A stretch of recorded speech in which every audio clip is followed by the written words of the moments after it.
سلام، چطورین؟ امیدوارم خوش باشین. همینجا بگم خوش بودن یعنی که هم همه چیز رو تجربه کنی، هم خوبیه رو با بدی خوش باشی و همینجا خوش باشی. امیدوارم حداقلش یکم شده این حرکت خود زندگیتون بزنین، چون یکم شده جوابه این یکی بحث که میتونم راجعش حرف بزنم خیال پردازی ناسازگاره، چیزی که خودم تازه راجعش فهمیدم، ولی از بچگی دارم زندگیش میکنم تقریبا و نمیدونستم که میتونه یه سندروم باشه. کلا هر چیزی رو یه اسمی داخلش روانشناسی پیدا کنن این شکلی میشه، زیادی بزرگ میشه. ولی خب و من تصمیم گرفتم به جای اینکه چیزایی که خودم خوندم و اینا رو بهتون بگم، فقط یک کلمه کوچیک بگم، اونم اینه که انجام بدین. من مدت‌های طولانی فقط می‌نوشتم هر چیزی که دستم میومد، مثلا راجع به اینکه چجوری اینو حل کنیم، اون کارو کنیم، این کارو کنیم، همه چی می‌نوشتم، حتی یوتیوب. و بعد فهمیدم که آقا هیچ چیزی به اندازه عمل کردن جواب نیست.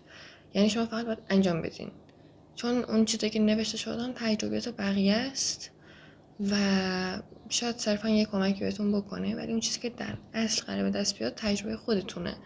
پس چرا یه جور مثل چیت یا تقلب انجامش بدیم، راست نریم توش. آره. و دیگه کوفت.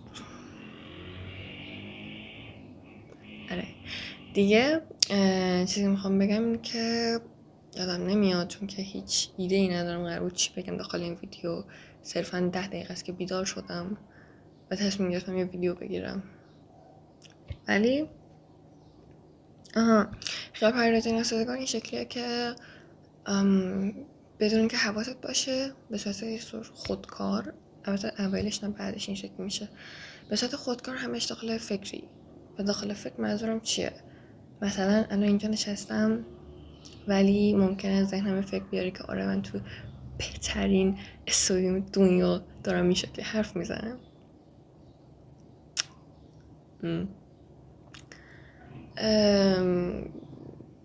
و اینو بدون که خودم متوجه باشم، مثلا توش هی دارم فکر میکنم بهش و همیشه مثبت نیست، خیلی مواقع منفیه. مثلا من تو این ماها شروع کردم به انجام دادن داخل سایلنت مود، شروع کردم به انجام دادن، گفتم انجام دادن هر چیزی که قبلا میترسیدم ازش. و در واقع میتونم معنی دوم این ویدیو رو به شجاعت رفت بدم، چون که خیلی جالب بود برام. یه ویدیو دیده بودم قبلا میگفتش که ما مثلا هر مرحله از زندگیمون مثل اتاق میمونه. امروز داخل این اتاقی، ولی یه روزی باید هم از آدمایی که داخل این اتاقن خدافظی کنی، هم از چیزی که بهش عادت داشتی و میدونی سوار آسانسور بشی و یه مرحله بری بالاتر و خیلی میان یه مرحله پایین‌تر. و من خوشحالم که بعد از ماه‌های طولانی، حتی شاید سالها، یه مرحله رفتم بالاتر. فقط محیط الانو بیشتر دوست داشتم، محیطی که توش بودم سیفتر بود، امن‌تر بود. و من راستش برعکس چیزی که همه میدونن خیلی آدم ترسوییم، خیلی از دفاع کردن از خودم میگرفته تا هر چیز دیگه ای. و یکی از دلایلی که این ویدیو رو دارم میگیرم، کلا این چنل رو زدم، اینه که در واقع چیزایی که راجبشون خودم که معذبم حرف بزنم و با شما حلشون کنم کم کم.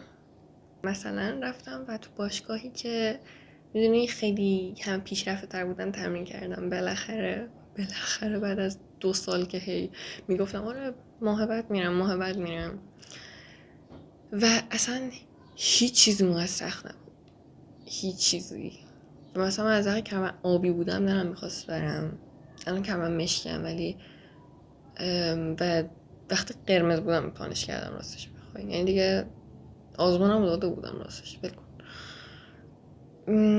و میگفتم آقا انقدرم نیاز نبود طولش بدم و اصلا چیز خاصی نبود. بعدش موتور سواری کردم. آره، اینم یکی از چیزایی که هنوزم راجبش میترسم ولی دوستش دارم. حس جالبی میده. شاید یه روز چون با خودم بردم بیرون، نمیدونم.